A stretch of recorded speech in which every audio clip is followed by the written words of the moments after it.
Good morning. I hope everyone had another great weekend and you're all looking forward to a great week. Last week I talked about worry and fear. I hope that that spoke to you and you're not allowing that worry and the fear to control you during this time of economic challenge and physical potential challenges. But I hope that you're also spending time focusing on some downtime, some quiet time, and especially quiet time with the Lord. So that leads to the question, why are we so bad with quiet and solitude? For me, I'm a doer. I love to be busy, but when I really think about it, part of the reason I love to be busy is because I don't know what to do with myself in the quiet. I'm almost afraid of what I'm going to hear.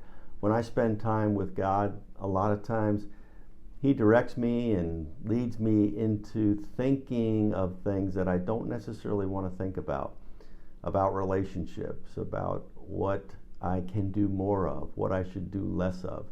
But ultimately, by giving Him that space, He does speak to me, and He will speak to you. But it's up to you to make space for Him.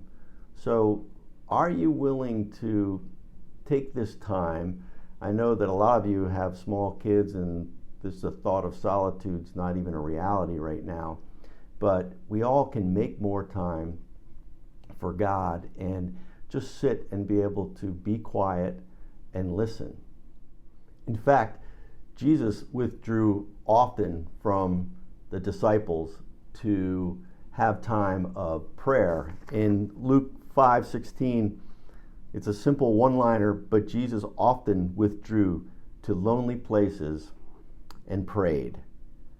So my question to you is, how often are you finding a lonely place, a quiet place, and taking time to pray and listen? Again, it's one thing just to spout out a bunch of desires to God of what you think and what you want.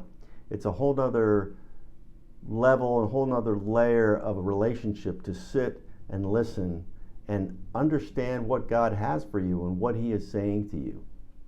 So the challenge for this week is take time, find time, start small. Don't try to have 2 or 3 hours, but carve out 15 minutes, carve out 20 minutes or a half hour. Turn off all your devices and pray and listen, and then journal. Start writing down what God tells you. He will speak to you. He will give you an impression in your heart that you can act on. But it's up to you to make the space, stop, listen, and then write, and then act on whatever it is He tells you to do. So I hope that's an encouragement. It's not meant to be anything but.